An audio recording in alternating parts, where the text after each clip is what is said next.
Welcome to all CBSE education in Hindi. आज की इस वीडियो में हम क्लास 11 का पॉलिटिकल साइंस का जो पेपर हम करवा रहे थे उसका पार्ट 2 देखने वाले हैं। और पार्ट 1 में हमने जो डिस्कस कर लिया है, जिन बच्चों ने नहीं देखा उसका लिंक आपको डिस्क्रिप्शन में दे दिया जाएगा, वहां से आप देख पाएंगे। पार्ट 2 ये आपका रहने वाला है और ये जो आपका पेपर है ये सेकंड है। इससे पहले हमने फर्स्ट पेपर भी बनवाए थे, उसके भी हमने कई पार्ट बनाए हैं, ठीक है। और सेकंड पेपर है, इसके हम पहले पार्ट बना चुके हैं। आज दूसरा पार्ट में हम पूरा पेपर देख लेंगे। तो जैसा कि आप सभी को पता है, पॉलिटिकल साइंस का पेपर जो रहेगा आपका वो 3 घंटे का रहेगा और 80 नंबर का ये पेपर होता है, ठीक है। और ये पेपर जो आपका है ये फाइनल एग्जाम के लिए है। सभी बच्चों को पता ही होगा कि हम जो है फाइनल एग्जाम की अभी से ही तैयारी कर रहे हैं, जिसके अंदर हम आपको पेपर्स जो है, सैंपल पेपर आप इसे कह सकते हैं, क्वेश्चन पेपर कह सकते हैं, हम प्रोवाइड करवा रहे हैं। तो यहाँ पे आप देखेंगे सामान्य निर्देश दिया हुआ है, जो कि इस तरह से दिया गया है कि इसमें सभी क्वेश्चंस बताए गए कि सभी अनिवार्य है। जो क्वेश्चन नंबर 1 से 12 तक होंगे आपके सामने, ये होंगे बहुविकल्पीय क्वेश्चन। एमसीक्यू टाइप क्वेश्चंस आपको देखने को मिलेंगे, 1 से लेके 12 तक के जो क्वेश्चंस होंगे, और ये सभी एक एक नंबर वाले होंगे। प्रश्न संख्या 13 से 18 तक जो होंगे 2 नंबर के होंगे। इनका आंसर आपको 50 शब्दों से अधिक में नहीं देना है। क्वेश्चन नंबर आपका आ जाएगा 19 से 23 तक, ये आपकी 4 नंबर के क्वेश्चंस होंगे। इनका आंसर आपको 100 शब्दों से अधिक नहीं देना है। क्वेश्चन नंबर 24, 25 और 26 जो 3 क्वेश्चन होंगे, इसमें आपको पैसेज, कार्टून और मानचित्र जो जैसे क्वेश्चन देखने को मिलेंगे। क्वेश्चन नंबर 27 से 30 तक जो क्वेश्चन होंगे ये 6 नंबर वाले होंगे, और इसका आंसर आपको 170 शब्दों से अधिक नहीं देना है। और 6 नंबर के जो क्वेश्चन होंगे इसके अंदर विकल्प दिए जाएंगे आपको, ठीक है। तो ये आपका हिंदी मीडियम में सामान्य निर्देश रहता है। इंग्लिश मीडियम में भी कुछ इसी तरह से है, ठीक है। और मैंने आपको पेपर जो है इंग्लिश और हिंदी दोनों ही मीडियम में प्रोवाइड करवाया है, ताकि किसी भी मीडियम के बच्चों को प्रॉब्लम ना हो। इंग्लिश मीडियम में आप पढ़ सकते हैं, जनरल इंस्ट्रक्शंस यहाँ पे लिखे हुए, all questions are compulsory. Question number 1 to 12 are multiple choice questions of in 1 marks each. Question number 13 से 18 तक जो होंगे वो होंगे 2 मार्क्स ईच क्वेश्चंस होंगे, ठीक है, जिनका आंसर आपको 50 वर्ड्स ईच में देना है, और इससे ऊपर नहीं जाना है। 19 से 23 तक जो होगा आपका 4 मार्क्स ईच होगा। 24, 25, 26 क्वेश्चंस होंगे, पैसेज, कार्टून और मैप पर आधारित क्वेश्चन, मैप बेस्ड क्वेश्चंस होंगे। क्वेश्चन नंबर 27 से 30 तक जो क्वेश्चन होंगे वो 6 मार्क्स ईच होंगे, और इसके अंदर आपको जो है विकल्प या इंटरनल चॉइस जिसे आप कहेंगे इंग्लिश मीडियम में, वो आपको देखने को मिलेगा। तो ये हमने सामान्य निर्देश की बात कर ली, और ये मैं हर एक वीडियो में बताता हूँ, ताकि बच्चे जो है इस चीज का ख्याल रखें कि पेपर का पैटर्न किस तरीके से आना है। आगे आते हैं हम पेपर की तरफ। तो यहाँ से सेक्शन ए स्टार्ट हो जाता है। ये हमने सभी पार्ट 1 में हमने डिस्कस कर लिया है। हम चलते हैं पार्ट 2 में। जो आपको करवाना है वो आपका जो है 4 नंबर से स्टार्ट हो जाता है वो क्वेश्चन। हमने 2-2 नंबर वाले सभी क्वेश्चन हमने यहाँ तक डिस्कस कर लिए हैं। क्वेश्चन नंबर 18 तक आपके हो गए थे। सेक्शन सी की तरफ यहाँ पर आते हैं हम, और यहाँ पर देखेंगे सेक्शन सी है, लॉन्ग आंसर टाइप क्वेश्चन होंगे, और ये 4 मार्क्स वाले क्वेश्चन होंगे, ठीक है। और यहाँ से हम स्टार्ट करते हैं। यहाँ पे आप देखेंगे सबसे पहला क्वेश्चन पूछा गया 19वां, भारत में सर्वाधिक वोट से जीत की प्रणाली क्यों स्वीकार की गई है या अपनाई गई है। तो भारत जो हमारा देश है, यहाँ पर क्या होता है, चुनाव होता है, जिसको सबसे ज्यादा वोट मिलते हैं वो जीत जाता है, ठीक है। तो ये अपनाया क्यों गया है, आपको बताना है। तो देखिए ये भारत क्या है, भारत को आप देखेंगे तो बड़ी जनसंख्या भारत में, बहुत बड़ी जनसंख्या निवास करती है यहाँ पे। और यहाँ पे आप देखेंगे तो 1.4 बिलियन जो है हम करीब हो जाएंगे, चीन को भी पीछे कर देंगे जनसंख्या के मामले में। इतनी बड़ी जनसंख्या को हम जो है अगर सर्वाधिक वोट से जीत की प्रणाली नहीं अपनाएंगे तो हमें काफी जो है प्रॉब्लम फेस करनी पड़ेगी। सर्वाधिक वोट से जीत की प्रणाली में आपको जैसा पता है, जिसको सबसे ज्यादा वोट मिलते हैं वो जीत जाता है। तो ये ऐसी जगह जहाँ पे ज्यादा जनसंख्या, वहां के लिए बहुत सही है, ठीक है। तो जनसंख्या जो है ज्यादा होगी तो इसके लिए हमें प्रॉब्लम्स हमें ज्यादा फेस करने पड़ेंगे। तो सर्वाधिक वोट से जीत की प्रणाली में देखा गया ये इजी हो जाता है, ठीक है। तो हमने इसे अपनाया। यहाँ पर आप देखेंगे सर्वाधिक वोट से जीत की प्रणाली बहुत सरल होती है। इसमें बहुत ज्यादा जो है प्रॉब्लम्स जो दूसरे चुनाव प्रणाली होते हैं उनकी तरह नहीं होती है, तो ये बहुत इजी होता है। चुनाव के समय मतदाताओं के पास जो है बहुत विकल्प होते हैं कि आपको किसको वोट डालना है, ठीक है।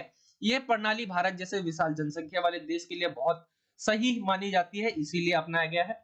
मतदाता उम्मीदवार को व्यक्तिगत रूप से जानते हैं और ये अवसर अन्य प्रणाली में नहीं मिलता है। यानी वोट डालने वाला जो है वो उन्हें जानते हैं कि वो किसको वोट डाल रहे हैं, और ये दूसरे प्रणाली, अन्य प्रणाली जिसे कहेंगे हम, उसमें हमें देखने को नहीं मिलता है।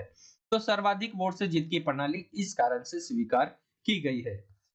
इसीलिए इसको हम इंग्लिश मीडियम में देखें हम, तो इंग्लिश में है why has the system of winning the most votes been accepted in India. तो द सिस्टम इज सिंपल, जैसा कि मैंने आपको बताया, voters have two clear choice at the time of election. The system is suitable for a country with a large population like India. Voters know the candidate personally, this opportunity is not available in other system. तो this reason you can say कि जो हमारा सर्वाधिक vote से जीत की प्रणाली है, जिसे आप winning the most votes been accepted कहेंगे, ये जो सिस्टम है इसको अपनाया गया है। तो ये आपका 19वां क्वेश्चन था। आगे चलते हैं हम क्वेश्चन नंबर 20 की तरफ। क्वेश्चन नंबर 20 है आपका, सर्वोच्च न्यायालय किस प्रकार जो है अपील का सबसे बड़ा न्यायालय है। तो यहाँ पे मैं आपको बता दूं, हमारा जो न्यायालय है, ठीक है, ये आप देखेंगे तो आपकी किताब में लिखा होगा पिरामिड रूपी है, यानी पिरामिड की तरह है। सबसे पहले है अधीनस्थ न्यायालय, ठीक है, सबसे नीचे जो है अधीनस्थ, इसे आप कहेंगे अधीनस्थ न्यायालय आता है, फिर जिला न्यायालय आ जाता है, फिर इसके बाद जो है आपका अ, 4 न्यायालय है, 4 प्रकार के हैं। सर्वोच्च, अधीनस्थ, जिला, यहाँ पे उच्च आ जाएगा, फिर सर्वोच्च सबसे ऊपर हो जाएगा, ठीक है। तो यहाँ पे आप देखेंगे सर्वोच्च न्यायालय के बारे में बोला गया, किस प्रकार अपील का सबसे बड़ा न्यायालय है वर्णन करें। तो इस सब सर्वोच्च न्यायालय जो है पूरे भारत में एक है, ठीक है। तो उच्च न्यायालय के निर्णय के विरुद्ध जाया जा सकता है। अब देखिए यहाँ पे होता क्या है न्यायालय में, अधीनस्थ न्यायालय है तो कोई फैसला आया अधीनस्थ न्यायालय की तरफ से, तो आप इसे काउंटर कर सकते हैं यहाँ पे जिला न्यायालय में जाके। जिला न्यायालय के बाद उच्च न्यायालय में जा सकते हैं, उच्च न्यायालय से आप सर्वोच्च न्यायालय में जा सकते हैं। तो सर्वोच्च न्यायालय के पास क्या है, उच्च न्यायालय के निर्णय के विरुद्ध जाया जा सकता है सर्वोच्च न्यायालय, ठीक है। किसी अपराधी के अपराध मुक्ति के निर्णय को बदलकर दोबारा से फांसी की सजा सर्वोच्च न्यायालय उच्च न्यायालय से जो है मंगवाकर पुनः निरीक्षण कर सकता है, ठीक है।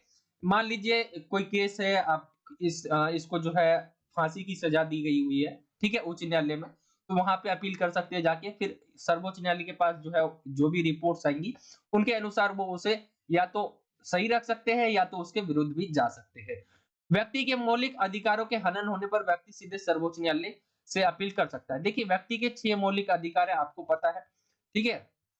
वैसे 5 है टोटल, जो 6 है, 5 आपके मौलिक अधिकार है, छठा क्या है, वो सॉल्यूशन प्रोवाइड करवाता है आपको। तो जो आपके मौलिक अधिकार है, आपका किसी भी मौलिक अधिकार का हनन होता है तो आप सीधे क्या है, यहाँ पे ना जाए, यहाँ पे ना जाए, उच्च न्यायालय पे ना जाए, आप आपकी मर्जी है जहां पे भी जाए, लेकिन आप सीधे सर्वोच्च न्यायालय भी जा सकते हैं। तो यहाँ पे जो है मौलिक अधिकार के लिए जब हनन होता है तो आप सर्वोच्च न्यायालय सीधे जो है सर्वोच्च न्यायालय में अपील कर सकते हैं। सर्वोच्च न्यायालय का फैसला जो है अंतिम फैसला माना जाता है और इसके निर्णय के विरुद्ध क्या है, नहीं जाया जा सकता, ठीक है। सर्वोच्च न्यायालय जैसा कि मैंने बताया आपको पूरे भारत में एक है और इसका फैसला सबसे ऊपर माना जाता है, यानी उच्च न्यायालय भी उतना नहीं है, उच्च न्यायालय के जो फैसले है उसको काउंटर किया जा सकता है सर्वोच्च न्यायालय के द्वारा। तो सर्वोच्च न्यायालय का जो फैसला रहता है वो अंतिम फैसला होता है और इसके विरुद्ध नहीं जाया जा सकता। तो इसलिए हम कह सकते हैं कि सर्वोच्च न्यायालय जो है अपील का सबसे बड़ा न्यायालय है। तो ये रीजन है, यहाँ पे मैंने कुछ पॉइंट लिखे, आप इसे नोट कर सकते हैं। इंग्लिश मीडियम में हम देखें, describe the supreme court is the highest court of appeal, तो against the decision of the high court, ठीक है, जैसे हाई कोर्ट के डिसीजन के अगेंस्ट जा सकते हैं। By changing the decision of actual of criminal, the supreme court can re-inspect the death sentence by asking the high court. A person can directly appeal to the supreme court if his fundamental जो rights होते हैं वो violate होते हैं। तो the decision of the supreme court is considered final, its decision cannot be appealed against, ठीक है। तो ये आपके जो है सर्वोच्च न्यायालय अपील का सबसे बड़ा जो न्यायालय है, इस तरह से कहा जा सकता है। ये आपका हो गया क्वेश्चन नंबर 20। 21 की तरफ आते हैं। जो संविधान यहाँ पे बोला गया, स्थानीय शासन की बात हो रही है, इसकी आवश्यकता क्यों पड़ती है। अब कोई शहर है, ठीक है, ये शहर आप मान सकते हैं, शहर है, या आप इसे गांव मान लीजिए, फिर इसके बाद जिला मान लीजिए, फिर इसके बाद बड़ा बड़ा होते होते हम पूरा भारत ले लेते हैं। ठीक है, मान लीजिए पूरा भारत है लास्ट वाला। तो यहाँ पे आप देखेंगे, यहाँ अगर हम डायरेक्ट यहाँ से यहाँ तक करेंगे, चुनाव होगा, यहाँ से व्यक्ति खड़ा होगा और यहाँ के बारे में तो वो जानता भी नहीं होगा। लेकिन यहाँ पे जो है, जब स्थानीय शासन की बात आती है, यानी स्थानीय शासन का मतलब होता है सबसे नजदीक का शासन। तो जब यहाँ से व्यक्ति खड़ा होता है, ठीक है, तो वहाँ की प्रॉब्लम्स को बहुत अच्छी तरह जानेगा वो, ठीक है। यहाँ पे जरूरतें क्या है लोगों की, तो स्थानीय शासन की जरूरत बहुत रीजन से होती है। अब यहाँ पे देखेंगे पॉइंट जैसे है मजबूत लोकतांत्रिक व्यवस्था कायम करने के लिए, ताकि लोकतंत्र क्या है जिसमें लोगों की भागीदारी हो, ठीक है, और उसमें सभी के जो है सभी को जो है काम करने का अधिकार है, जैसा कि इसके अंदर। तो कोई भी जो है लोकतांत्रिक व्यवस्था में एक मजबूत जो है व्यवस्था कायम करनी हो, तो उसमें लोगों की भागीदारी होनी चाहिए। तो इसलिए स्थानीय शासन में देखा जाता है कि इसमें जो स्थान यानी पास के लोग होते हैं, उनका रहना बहुत ज्यादा जरूरी रहता है। तो इससे क्या है, बहुत सारे प्रॉब्लम्स जो है हमें उसको सोल्व देखते हुए हमें देखते हैं हम उसको सोल्व होते हुए। इसलिए आप कहेंगे कि इसकी जरूरत पड़ती है। पास होने के कारण क्या है, यहाँ की प्रॉब्लम्स होंगी जो, जैसा कि मैंने आपको पहले बताया, उसको बहुत अच्छे तरीके से जानेगा। जबकि आप इसे किसी, अब मान लेते हैं हम प्रधानमंत्री जी है, वो तो पूरे देश को संभालते हैं, ठीक है। अब उनको किसी गांव के बारे में तो नहीं पता होगा ना, इसलिए स्थानीय शासन में जो छोटे जो नेता होते हैं, आप इसे कहेंगे इस गांव के स्तर के, स्थानीय स्तर के, तो उनको ज्यादा पता होगा यहाँ के बारे में। तो ये एक अच्छा अच्छा होता है जिससे हमें स्थानीय शासन की आवश्यकता पड़ती है। स्थानीय स्तर की राजनीतिक आर्थिक भागीदारी सुनिश्चित करने के लिए, अब राजनीतिक और आर्थिक भागीदारी हो, जो स्थानीय स्तर के जो लोग हैं या वहां की जो भी नेता है, उनके लिए जो है ये बहुत अच्छा होता है। सामान्य नागरिकों की प्रतिद्वंदियों तक पहुंच होने के लिए, ठीक है, जो सामान्य नागरिक है उसकी पहुंच भी होनी चाहिए, कि वो भी क्या है, उनको डिफीट कर सकता है, मतलब उनको हरा सकता है, चुनाव में भागीदारी ले सकता है। कार्य को सफल एवं तीव्र गति से करने हेतु और आपसी सामंजस्य व सफल प्रशासन के लिए हमें स्थानीय शासन की आवश्यकता पड़ती है। तो ये बहुत रीजंस है, आप इसे मैं अपनी तरफ से बता रहा हूँ ज्यादातर चीजें। आप सोचेंगे जैसे आपका गांव है, तो आपके गांव में कौन होगा, जैसे मुखिया है, तो उनके पास शासन करने के लिए तो उनको ज्यादा पता होगा गांव के बारे में, प्रॉब्लम क्या है उनकी, उनका सॉल्यूशन कैसे होगा, ठीक है। तो ये है, इसीलिए हमें स्थानीय शासन की आवश्यकता पड़ती है।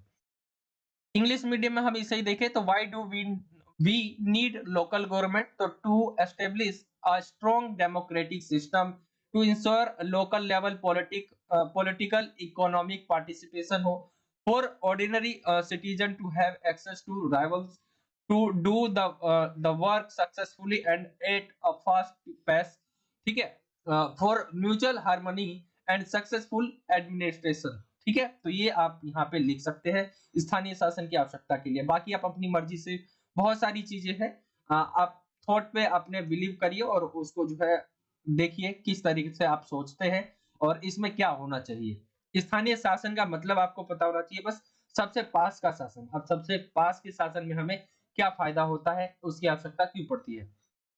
अब आते हैं क्वेश्चन नंबर 22 की तरफ, नकारात्मक स्वतंत्रता, ठीक है, नेगेटिव लिबर्टी जिसे इंग्लिश मीडियम में कहेंगे। तो इसकी हमें जरूरत क्यों ये जरूरत, सॉरी, इसकी, इससे आप समझते क्या, ये होता क्या, आपको बताना है। तो स्वतंत्रता है ना, उसकी दो पार्ट है, दो अलग अलग ग्रुप है। एक स्वतंत्रता है जो मानता है पूरी तरह स्वतंत्रता होनी चाहिए, ठीक है, जिसे हम नकारात्मक स्वतंत्रता, यहाँ पे लिख देता हूं मैं, नकारात्मक कहा जाता है। दूसरा जो है ये कहता है कि स्वतंत्रता होनी चाहिए लेकिन इतनी भी नहीं, जिसे सकारात्मक बोलते हैं। अब आपको पूछा गया है नकारात्मक के बारे में, तो नकारात्मक स्वतंत्रता है क्या, आप देखते हैं। नकारात्मक भाव में, नकारात्मक मतलब हमें पता ही चलता है इससे शब्द को सुनकर कि इसका अर्थ क्या है, जहां तक संभव हो प्रतिबंधों का अभाव हो, ठीक है, मतलब निहितार्थ का मतलब है अर्थ, ठीक है। नकारात्मक भाव में इसका अर्थ होता है कि जहां तक संभव हो वहां तक जो है प्रतिबंध ना हो, क्योंकि प्रतिबंध व्यक्तिगत स्वतंत्रता में कटौती करते हैं और इच्छा अनुसार कार्य करने की छूट हो, व्यक्ति के कार्यों पर किसी भी प्रकार का प्रतिबंध ना हो। इनके समर्थक है जैसे जॉन स्टुअर्ट मिल और एफ ए हायक, ये है समर्थक, इनके और भी है, मैंने दो नाम आपको मेंशन किए हैं, एग्जांपल के लिए आपको बताना होगा वहां पे, तो टीचर जो है सेटिस्फाई होगा आंसर से। तो यहाँ पे देखेंगे नकारात्मक स्वतंत्रता, आप समझ लीजिए कि नकारात्मक स्वतंत्रता वो है जिसमें कहते हैं कि प्रतिबंध हो ही ना एक तरह से, ठीक है, लोगों को क्या है आजादी हो। अब यहाँ पे आप देखेंगे इसके आप जो है साथ में भी रह सकते हैं और इसके विरोध भी कर सकते हैं, इसका विरोध भी कर सकते हैं। आप देखिए इसका जो है ये कह रहे हैं क्योंकि व्यक्तिगत जो है स्वतंत्रता है उसमें कटौती होती है, सही बात है। लेकिन क्या अच्छी अपनी इच्छा अनुसार उसको कार्य करने देंगे तो कुछ ऐसे गलत कार्य करेगा जिससे क्या है माहौल खराब होगा। तो उसके ऊपर प्रतिबंध होने चाहिए। ऐसा नहीं है कि प्रतिबंध ना हो।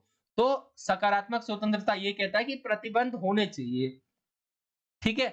लेकिन जो है सकारात्मक स्वतंत्रता कहता है कि प्रतिबंध ना हो, लेकिन ऐसे कुछ ऐसे कार्य होते हैं उनके ऊपर प्रतिबंध होने चाहिए, ठीक है? तो ये सारी चीजें हैं नकारात्मक स्वतंत्रता पूरी तरह जो है आजादी की बात करती है जिसमें लोग क्या है स्वतंत्र हो। इंग्लिश मीडियम में देखिए what do you understand by negative liberty, तो it in negative sense it implies absence of restrictions as far as possible because restrictions curtail personal freedom. There should be freedom to act as per one's wish and there should not be any kind of restrictions on the action of the person. His supporters John Stuart Mill and F.A. Hayek etc. तो ये इनके supporters है। आप लिख सकते हैं negative liberty के बारे में। क्वेश्चन नंबर 23 पर आते हैं। समान समान लोगों के साथ जो है समान लोगों के प्रति समान बर्ताव का उल्लेख के बारे में आपसे पूछा गया। तो समान लोग कौन से? जो एक जैसे कार्य करते हैं, जो एक जैसे जो है लोग हैं उनके साथ। वैसे तो पूरी तरह से यहाँ पे बताया गया सभी के लिए समान अधिकार तथा भेदभाव की मनाही है। आज भेदभाव नहीं कर सकते। नागरिकों को उनके वर्ग, जाति, नस्ल या लिंग के आधार पर भेदभाव नहीं किया जा सकता, बल्कि उनके किन के आधार पर आप कर सकते हैं भेदभाव नहीं करना, मतलब काम के आधार पर जो है उसको जांच सकते हैं, ठीक है? अगर दो जातियों के लोग जो है और दो व्यक्ति हैं काम कर रहे हैं और दोनों एक जैसा काम कर रहे हैं तो दोनों को क्या है एक जैसा ही वेतन या पैसा जो है वो मिलना चाहिए। लेकिन ये डिपेंड करता है अगर दो लोग हैं काम कर रहे हैं, एक ऐसा काम कर रहा है जो जोखिम भरा नहीं है, एक जोखिम भरा है, तो उनको क्या है ज्यादा पैसे मिल सकते हैं, ये न्याय है, एक तरह से सही है। लेकिन जब दो व्यक्ति एक ही जैसा काम कर रहे हैं दोनों, तो दोनों को क्या है एक ही पैसा मिलना चाहिए। ये है समान लोगों के प्रति समान बर्ताव के बारे में। इंग्लिश में पूछा गया, इंग्लिश मीडियम में हम इसे देखें तो mention respectful treatment of equals, तो equal right to all and provision of discrimination citizens should not be discriminated on the basic of their class, caste and race of और gender, rather should be checked on the basis of their work and activities. If two peoples of different castes are doing the same work, then they should get respect and remuneration, ठीक है? तो ये आ जाएगा आपका जो है English medium में 23 का। तो ये हमने डिस्कस कर लिया सभी 4-4 नंबर वाले जो क्वेश्चन आपने देखे। आई होप कि आपको समझ तो आए होंगे 4-4 नंबर वाले क्वेश्चन किस किस तरह से पूछे जाने हैं। इनके आपको आंसर्स पे मैं बताऊं तो आपको ज्यादा नहीं जाना है, क्योंकि आपको जो है अभी के टाइम पे क्वेश्चन देखते ही आपको आंसर पता होना चाहिए कि सर्वाधिक वोट से जीत की प्रणाली है क्या, सर्वोच्च न्यायालय के बारे में आपको पता होना चाहिए, स्थानीय शासन होता क्या है, इसके बारे में आप लिखा नकारात्मक स्वतंत्रता हो गया, समान लोगों के प्रति समान बर्ताव, ठीक है? ये सारी चीजें आपको जो है क्वेश्चन देखते ही आना चाहिए। बस आपको बेसिक नहीं पता है, जैसे आपको ये नहीं पता है कि स्थानीय शासन क्या होता है, इसको आपको जैसे ही पता चल जाए स्थानीय शासन सबसे नजदीक का शासन कहलाता है। तो बस आपको जो है फिर आवश्यकता क्यों पड़ती है, इसको आपको खुद ही सोच लेना है कि रीजंस क्या है, ठीक है? अब आते हैं हम सेक्शन डी की तरफ। यहाँ पे मैप वाले क्वेश्चन होंगे, कार्टून वाले होंगे, ठीक है? तो ये वाले क्वेश्चन आपको इसके अंदर देखने को मिलेंगे। तो यहाँ पे आप देखेंगे ये जो है गद्यांश दिया हुआ है, इसके पढ़ के जो है आपको क्वेश्चंस के आंसर देने। हम डायरेक्ट क्वेश्चन की तरफ आए तो यहाँ पे बोला गया है टी.एच. मार्शल के बारे में पूछा गया, नागरिकता और सामाजिक वर्ग पुस्तक के कौन लेखक है? नागरिकता की मार्शल द्वारा प्रदत्त कुंजी धारणा में मूल संकल्पना क्या है? और मार्शल जो है नागरिकता में कितने प्रकार के अधिकारों को जो है शामिल करते हैं? देखिए कभी-कभी क्या होता है कि आपको आंसर इसी में मिल जाता है और कभी-कभी ऐसा होता है कि ना मिले। लेकिन हम इस गद्यांश को देखें तो इसके अंदर टी.एच. मार्शल के बारे में पूछा गया है। तो यहाँ पे हम देखते हैं टी.एच. मार्शल जो है समाजशास्त्री यहाँ पे बताया गया है, ठीक है? जैसे इस संबंध का सर्वसम्मत सूत्रीकरण अंग्रेज समाजशास्त्री जो है समाजशास्त्री है टी.एच. मार्शल ने किया है। तो ये क्या है? समाजशास्त्री। तो राइट आंसर आपका यहाँ पे हो जाएगा। मैंने यहाँ पे आंसर नहीं लिखा है, लेकिन यहाँ पे मैं लिख देता हूँ। इसका राइट आंसर जो निकल कर आ जाएगा वो आ जाएगा समाजशास्त्री। ठीक है, ये इसका राइट आंसर हो गया। नागरिकता और सामाजिक वर्ग पुस्तक के लेखक कौन है? ठीक है, यहाँ पे बोला गया है, तो नागरिकता और सामाजिक वर्ग हम यहाँ पे देखें, अपनी पुस्तक नागरिकता और सामाजिक वर्ग में मार्शल ने नागरिकता को किसी समुदाय के पूर्ण सदस्यों को प्रदत्त प्रतिष्ठा के रूप में परिभाषित किया है। तो किसने किया? अपनी पुस्तक नागरिकता और सामाजिक वर्ग में मार्शल ने। ठीक है, तो टी एच मार्शल जो है इसका राइट आंसर आ जाएगा। यहाँ पे आप जो है मार्शल ने राइट आंसर लिख सकते हैं। नागरिकता की मार्शल द्वारा प्रदत्त कुंजी धारणा में मूल संकल्पना क्या है? तो आपको यहीं पे बताना है मूल संकल्पना क्या है। तो यहाँ पे आप देखेंगे नागरिकता की मार्शल प्रदत्त कुंजी धारणा में मूल संकल्पना क्या है? समानता की है। ठीक है, मार्शल नागरिकता में जो है 3 प्रकार के अधिकारों को शामिल मानते हैं, तो ये आपका चौथा क्वेश्चन भी हो जाएगा। मार्शल नागरिकता में कितने प्रकार के अधिकारों को शामिल करते हैं? तो 3 प्रकार के। ठीक है, और यहाँ पे क्या है? ये समानता। तो राइट आंसर कुछ इस तरह से आपका हो जाएगा, आपको इसी में से देखना पड़ेगा। इंग्लिश मीडियम में देखिए कुछ इस तरह से आपका पैसेज है, इसको पढ़ना है, इसके क्वेश्चंस के आंसर देने हैं। तो टी एच मार्शल इज, आपको देखेंगे टी एच मार्शल क्या है आपको बताना है। तो यहाँ पे देखेंगे सोशलिस्ट, यहाँ पे आप लिख देंगे यहाँ पे। ठीक है, राइट आंसर आपका आ जाएगा। The author of the book citizenship and social class, तो यहाँ पे आपको मिल जाएगा, जैसा कि मैंने हिंदी में बताया मार्शल ही है। यहाँ पे आपको मिल जाएगा सिटीजनशिप एंड सोशल क्लास। ठीक है, Marshall defined citizenship as the status accorded to the full members of a community. तो यहाँ पे कुछ इस तरह आप आंसर कर लेंगे। The basic concept in marshals की कंसेप्ट ऑफ सिटीजनशिप आर, क्या होगा? तो ये मैंने आपको बताया था हिंदी में इक्वालिटी, यहाँ पे आ जाएगा। ठीक है, the basic concept in Marshall's key concept of citizenship is that of equality। ठीक है, और यहाँ पे जो लास्ट क्वेश्चन है आपका, how many types of rights are included in, जो मार्शल है सिटीजनशिप कितने प्रकार के हैं? तो 3 टाइप यहाँ पे लिखा हुआ है, 3 टाइप ऑफ राइट। तो आप इसका इंग्लिश मीडियम कुछ इस तरह से देख लेंगे। तो ये आपका हो जाएगा क्वेश्चन नंबर 24। आई होप कि आपको समझ आ गया होगा। क्वेश्चन नंबर 25 जो होगा आपका वो मानचित्र वाला होगा, जिससे यहाँ पे बोला गया है 4 आपके जो है पूछे जाएंगे, 4 क्वेश्चन मानचित्र में कुछ इस तरह से मैंने पूछे। और 11th की हम बात करें ना, जो आपका मैप वाला क्वेश्चन है, मैप आपके 2 ही निकलेंगे। एक आपका जो है संघवाद वाला चैप्टर है। ठीक है, एक संघवाद हो गया और एक आपका हो गया विधायिका वाला चैप्टर। ठीक है, इनसे ही मैप निकलेगा। और मैं हमेशा कहता हूं कि जब ये चैप्टर नहीं था आपका तो यही 100% श्योर था, यही आएगा। और जितने भी पेपर हुए उसमें विधायिका से ही पूछे गए। अब इसमें 2 मैप हो गए, बहुत इजी है आपके लिए मैप। 4 नंबर आपके इससे बहुत इजीली हो जाएंगे। आपको एक ही बार मैप देखना है, ज्यादा नहीं। अब देखेंगे जैसे क्वेश्चन पूछा गया है, भारत के मानचित्र में 2 रियासतों के नाम लिखिए। अब मैं आपको मैप दिखा देता हूँ। मैप कुछ उस तरह से नहीं है, जैसा ही क्वेश्चन है उससे मैच नहीं है, लेकिन ये जो क्वेश्चन पूछा गया है, जैसे मैं आपको बताऊं, भारत के मानचित्र में 2 रियासतों के नाम। अब यहाँ पे कुछ इस तरह से आपको दे दिया जाएगा। ठीक है, और इसके अंदर आपको भरना पड़ेगा क्या राइट आंसर है। यहाँ पे आप देखेंगे तो यहाँ पे मैप होगा, जहाँ पे ABCD लिख दिया जाएगा। ठीक है, जैसे ए आपका लिख दिया जाएगा, मान लेते हैं यहाँ पे ए, बी लिख दिया जाएगा यहाँ पे। ठीक है, और कुछ इस तरह से होगा। तो आपका जो है आपको बताना पड़ेगा ए में क्या आएगा, बी में क्या आएगा, कुछ इस तरीके से। और मैप के लिए मैं अलग वीडियो लेके आऊंगा, उसके लिए कोई जो है प्रॉब्लम नहीं है, जिसमें एक ही वीडियो में हम जो बहुत छोटे वीडियो में मैप कर लेंगे, क्योंकि 2 ही चैप्टर है, जिसके अंदर विधायिका वाले में जो है दो सदनात्मक जो विधायिका कहाँ पर है। ठीक है, वहां पूछा जाता है कौन कौन से राज्य में 2 विधायिका है यहाँ पे। और यहाँ पे हम देखें तो यहाँ पे पूछा जाएगा मैप के बारे में, जो है राज्यों के बारे में। 2 राज्यों के नाम लिखो जिनका जन्म नए राज्य के रूप में हुआ था। आपको बताना है 2 राज्य कौन कौन से होंगे।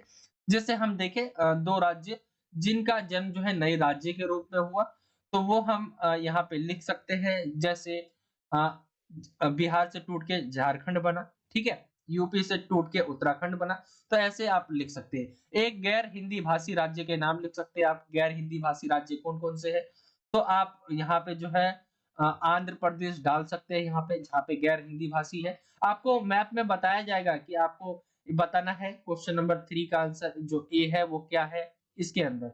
बाकी मैं आपके लिए अलग वीडियो लेके आऊंगा। जैसे पूछा गया भारत की एक रियासत जिसका विलय 15 अगस्त 1947 के बाद होता है, तो कौन सा है रियासत, आपको ये भी बताना है।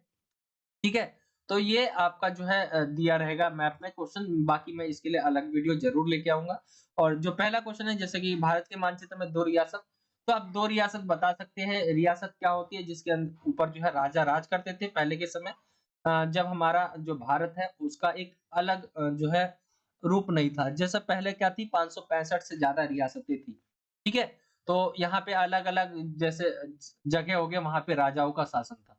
तो 2 रियासतें कौन-कौन सी थी पहले? तो जूनागढ़ हो गया आपका, जो कि यहाँ पे आप देखेंगे गुजरात की साइड, ठीक है? जूनागढ़ हो गया, और भी बहुत सारी चीजें, आप हैदराबाद हो गया, बता सकते हैं। आते हैं हम नेक्स्ट क्वेश्चन की तरफ। यहाँ पे कार्टून पूछा जाएगा आपको, और कार्टून में आपके जो क्वेश्चन पूछे गए, जैसे ये कार्टून है और इसमें क्वेश्चन पूछा गया है, चित्र में सबसे आगे कौन दिखाया जा रहा है आपको, तो मैं चित्र आपको एक बार दिखा देता हूँ। ये चित्र है आपका, सबसे आगे कौन दिखाया जा रहा है आपको बताना है। और उसके सबसे आगे होने का क्या कारण है, क्या अभिप्राय है, किन्हीं 2 नेताओं को पहचानना, उसके नाम लिखना है, और प्रधानमंत्री के शक्तिशाली होने के कारण क्या है। तो यहाँ पे आप देख लिए होंगे, ठीक है चित्र। अब यहाँ पे हम देखें चित्र में सबसे आगे कौन दिखाया जा रहा है, तो पंडित जवाहरलाल नेहरू आ जाएगा राइट आंसर। सबसे आगे होने का क्या है कारण, तो वो प्रधानमंत्री थे।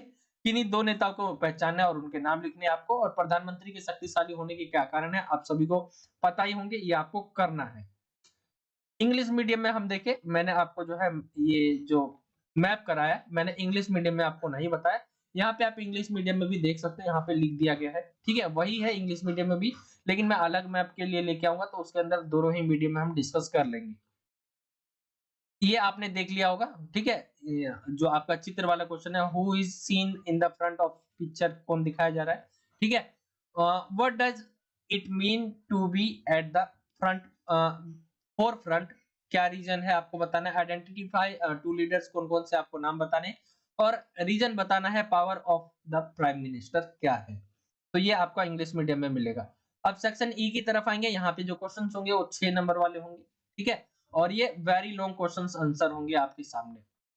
तो यहाँ पे पहला क्वेश्चन पूछा गया भारतीय संविधान सभा के निर्माण के बारे में। तो भारतीय संविधान सभा के बारे में हमने चैप्टर्स वाले जब एक्सप्लेनेशन देखी थी, उसके अंदर भी मैंने आपको बता रखा था कि संविधान का निर्माण जो हुआ उससे पहले क्या है, संविधान सभा का निर्माण हुआ। संविधान सभा है क्या, सबसे पहले आपके पास ये क्वेश्चन आएगा कि संविधान सभा होती क्या है।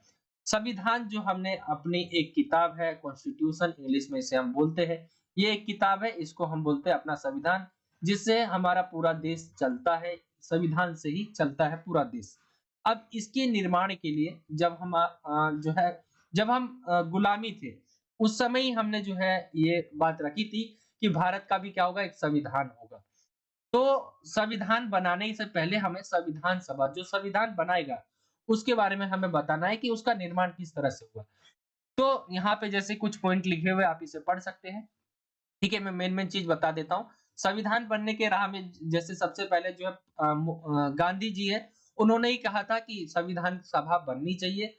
वो जो है करीब जो कहा गया था, वो आपका 1922 में महात्मा गांधी ने कहा था। मैंने आपको ये चैप्टर्स वाले वीडियोस में भी बताया है। 1922 के बाद जो है फिर कांग्रेस जो है वो भी कहती है कि संविधान सभा जो है बननी चाहिए। वो करीब जो है 1934 में कहती है, ठीक है, संविधान सभा की मांग करती है ये कांग्रेस।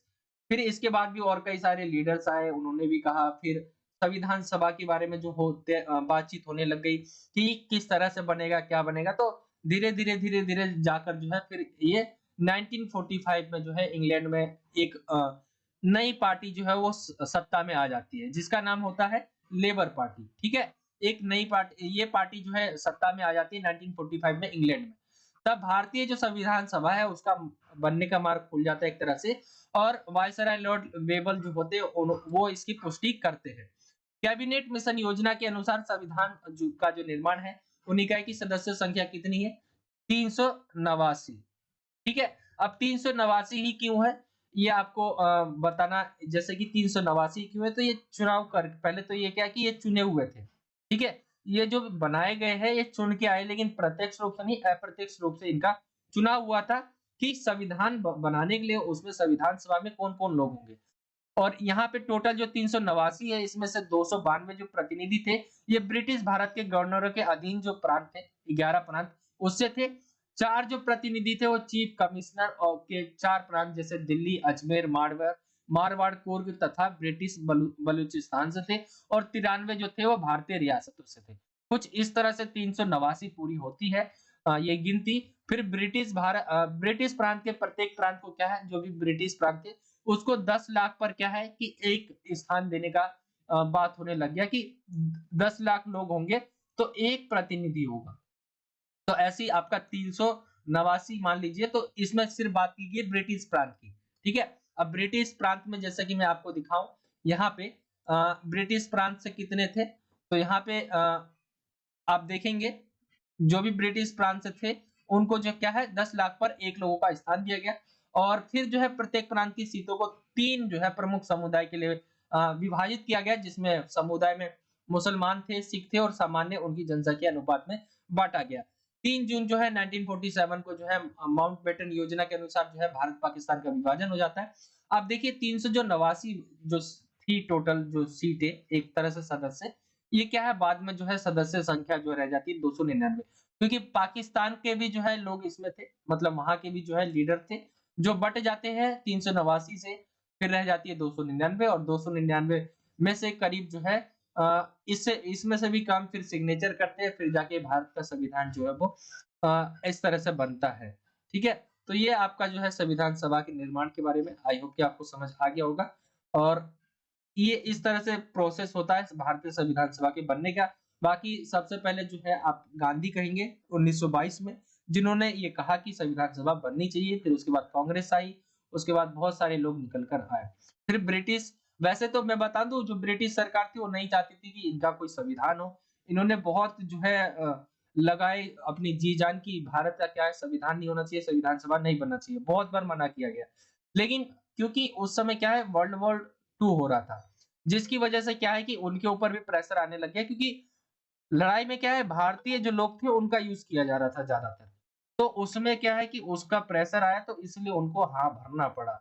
इस तरह जो है धीरे-धीरे संविधान सभा बनती है, और संविधान सभा क्या है संविधान को बनाती है। इंग्लिश मीडियम में आप कुछ इस तरह से देख सकते हैं, describe the formation of Indian constitution assembly. तो यहाँ पे आप देख सकते हैं, इंग्लिश मीडियम में मैं आपको दिखा सकता हूँ बस। ठीक है, बहुत लंबी वीडियोस हो जाएगी यहाँ पे, इसीलिए मैं आपको शो कर दे रहा हूँ कि इंग्लिश मीडियम में आपको किस तरह से पॉइंट लिखने हैं। ये मैंने आपको मेन पॉइंट बताया है, इसको एक्सप्लेन आपको करना है 6 नंबर में। आगे हम आएंगे क्वेश्चन नंबर 28 की तरफ। यहाँ पे बोला कि आपके अनुसार भारतीय चुनाव में कौन-कौन से सुधार होने चाहिए, वर्णन करना है आपको। तो भारतीय चुनाव में आप देखेंगे, चुनाव जो होता है, यहाँ पे बोला गया सर्वाधिक जीत के प्रणाली के स्थान पर समानुपातिक प्रतिनिधित्व प्रणाली अपनाना चाहिए। संसदीय और विधानसभा में 1/3 सीटों पर महिलाओं का चुनाव होना चाहिए। चुनाव में जो धन होते हैं उसके बहुत ज्यादा जो है खर्चे होते हैं, उसके ऊपर नियंत्रण करें। जो भी फौजदारी मुकदमों वाले उम्मीदवार होते हैं उनको नहीं जो है ज्वाइन करवाना चाहिए, यानी उम्मीदवार नहीं घोषित किया जाना चाहिए। चुनाव प्रचार में जो है जाति धर्म का प्रयोग करते हैं उनके ऊपर प्रतिबंध हो, और खास जो उनके ऊपर केस भी होना चाहिए। राजनीतिक दलों में जो है पारदर्शिता एवं लोकतंत्र होनी चाहिए। तो हम देखें चुनाव में आप देखेंगे तो आपको भी पता होगा कि चुनाव क्या कहकर जो है वोट मांगा जाता है चुनाव में। तो ये आप देखेंगे देखिए किसी को वोट खरीद लेना, ये भी हम देखेंगे कि चुनाव में होता है। ठीक है, पैसों से वोट खरीद लेना, तो ये भी प्रॉब्लम है, ये भी आप यहाँ पे लिख सकते हैं। जाति धर्म को जो है जाति धर्म को जो है बांट देते हैं वोट के लिए, तो ये चीजें नहीं होनी चाहिए। पैसे का बहुत ज्यादा जो है इस समय जब चुनाव होता है तो उसमें इधर-उधर होता है, उसको भी नियंत्रण में लाना चाहिए। जो भी ऐसे जो चुनाव में खड़े होने वाले लोग हैं जिनके ऊपर कोई ना कोई केस है, ठीक है, कोई ना कोई मुकदमा है, तो उनको तो खड़ा होना ही नहीं देना चाहिए। तो ये सारी चीजें आप भी चाहते होंगे कि चुनाव में ये चीजें, भारत के जो चुनाव में होती है ये चीजें सॉल्व होनी चाहिए। इंग्लिश मीडियम में आप देखेंगे according to you what reforms should be done in Indian elections. ठीक है, तो यहाँ पे आप देख सकते हैं जैसा कि मैंने आपको हिंदी में बताया, इंग्लिश मीडियम में भी कुछ ऐसे ही पॉइंट्स लिखे हुए हैं, आप इसे पढ़ सकते हैं। राजनीति क्या है सविस्तार से बताइए। आप समझे। एक चीज और मैं आपको बताना भूल गया कि देखेंगे 6 नंबर वाले क्वेश्चन में मैंने आपको जो है अथवा नहीं दिया है, हर एक क्वेश्चन में आपको अथवा देखने को मिलेगा। ठीक है, टोटल 6 नंबर के 4 क्वेश्चन होंगे, 4 होंगे और सभी के अंदर आपको अथवा देखने को मिलेगा। बट मैंने अथवा नहीं दिया है क्योंकि इसलिए ताकि अथवा देने से क्या है कि एक बच्चे का वो मन करता है कि 2 में से कोई एक आ रहा है मैं वही कर लूँ। लेकिन मैं आपको अथवा नहीं दे रहा, आपको ये क्वेश्चन दिया है तो ये आपको करना ही पड़ेगा। इससे आपकी जो है कुछ ना कुछ जैसे कुछ पेपर में नहीं आया तो आप कुछ ना कुछ तो लिख के आओ ही, ठीक है? तो इसीलिए मैं आपको जो है अथवा नहीं दे रहा हूँ, हर एक क्वेश्चंस को आपको लेके चल रहा हूँ 6-6 नंबर वाला किस तरह से आपको करना है। क्वेश्चन नंबर 29 की तरफ आएँगे, राजनीति क्या है? विस्तार से आपको बताना है। देखिए राजनीति क्या है 6 नंबर में आना जो है थोड़ा मुश्किल है, लेकिन क्या है कि कभी-कभी ऐसे क्वेश्चन आ जाते हैं। आए हुए ऐसा नहीं है नहीं आए हुए, लेकिन ये आ जाते हैं। इसीलिए मैंने इस क्वेश्चंस को लिया है 6 नंबर में। अब राजनीति के ऊपर कई लोगों का अलग-अलग मत होता है, अलग-अलग जो है लोग विचार रखते हैं राजनीति के ऊपर। कोई कहते हैं कि राजनीति क्या है? शासन करने की कला है, जिसके अंदर जो है चुनाव होता है और जो है चुने जाते जो लोग हैं, ठीक है? वो शासन करते हैं। ये शासन करने की कला है। दूसरा पॉइंट है राजनीति सरकार के क्रियाकलापों को ठीक से चलाने की सीख देता है।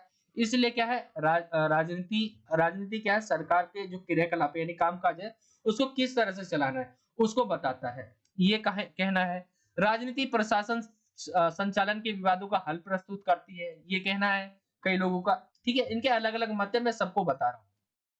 राजनीति भागीदारी करना सिखाती है, लेकिन आम व्यक्ति का सामना राजनीति की परस्पर विरोधी छवियों से होता है। आज राजनीति का संबंध निजी स्वार्थ साधने से जुड़ गया है और जन कल्याण से इसका संबंध है और राजनीति किसी भी समाज के का महत्वपूर्ण व अविभाज्य अंग है। अब राजनीति क्या है? आप इसके बहुत सारी चीजें बता सकते हैं। राजनीति शासन करने की कला है जिसके अंदर चुने जाते हैं लोग और शासन करते हैं। लेकिन इसके क्या है बहुत सारी चीजें राजनीति क्या है पैसा कमाने का जरिया कई लोग कहते हैं। सबकी अपनी-अपनी राय है। अब यहाँ पे आपको सबकी राय बतानी है क्योंकि ये 6 नंबर में है। कई-कई लोग कहते हैं कि राजनीति क्या है जन कल्याण के लिए है यानी जनता की भलाई के लिए राजनीति की जाती है। ये सारी चीजें आप इसके अंदर लिख सकते हैं 6 नंबर में मैंने आपको पॉइंट दे दिए हैं। इंग्लिश मीडियम में बताया गया है पूछा गया है कि describe in detail what is politics. तो यहाँ पे आपके कई पॉइंट है आप यहाँ पे देख सकते हैं 29 में क्वेश्चन में। इंग्लिश मीडियम में कुछ इस तरह से हो जाएगा। ठीक है? Politics is the art of governing जैसे कि बोला गया है शासन करने की कला है। Politics teach how to run the activities of the government properly. Politics offer a solution to dispute of administration operations होंगे। पॉलिटिक्स जो है टीच करती है हमें सिखाती है participation but the common man is faced with conflicting image of politics today the relation of politics has been linked to personal gain। यहाँ पे और भी पॉइंट है यहाँ पे 2 पॉइंट है it is related to public welfare and politics is an important and inseparable part of any society. ठीक है? अब आते हैं हम नेक्स्ट क्वेश्चन की तरफ। लास्ट क्वेश्चन है आपका स्वतंत्रता है उसकी रक्षा किस तरह से हो सकती है क्या क्या उपाय है आपको बताने हैं। अब देखिए स्वतंत्रता है किसी की भी उसका क्या क्या हम जो है बचा सकते हैं या मतलब उसकी रक्षा किस तरह से की जा सकती है।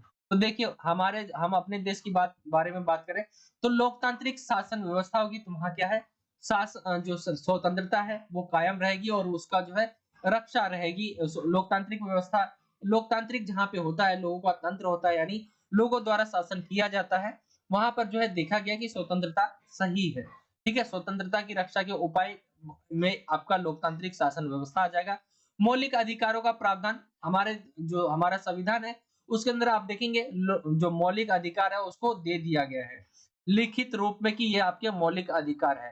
तो ये रीजन आप दे सकते हैं कानून का शासन होगा। न्यायपालिका की स्वतंत्रता रहेगी सबसे बड़ी चीज है।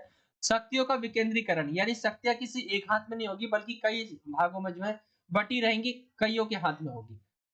शक्तिशाली विरोधी दल जो विरोधी पक्ष होगा वो शक्तिशाली रहे। ठीक है? इससे स्वतंत्रता की रक्षा जो है अच्छी और हो सकती है क्योंकि देखिए विरोधी दल जैसी स्वतंत्रता का वो होगा विरोधी दल जो है इनका जो है बोलेंगे उनके लिए कि ये जो है खराब कर रही है स्वतंत्रता के लिए। तो ये क्या है कि मौलिक अधिकारों के बारे में कहेंगी कि ये हमारा मौलिक अधिकार है जो विरोधी दल होगा। विशेषाधिकार नहीं होगा किसी को तो ये भी जो है स्वतंत्रता की रक्षा के उपाय में आप डाल सकते हैं। आर्थिक समानता और जागरूक जनमत ये बहुत सारे आप रीजंस दे सकते हैं जिससे स्वतंत्रता की रक्षा के उपाय किए जा सकते हैं। ठीक है? ये आपके पॉइंट है। आई होप कि आपको समझ आ गया होगा। स्वतंत्रता जो है उसकी रक्षा के क्या-क्या उपाय हो सकते हैं। बहुत सारे पॉइंट डाल दिए मैंने, 6 पॉइंट आपको लिखने हैं।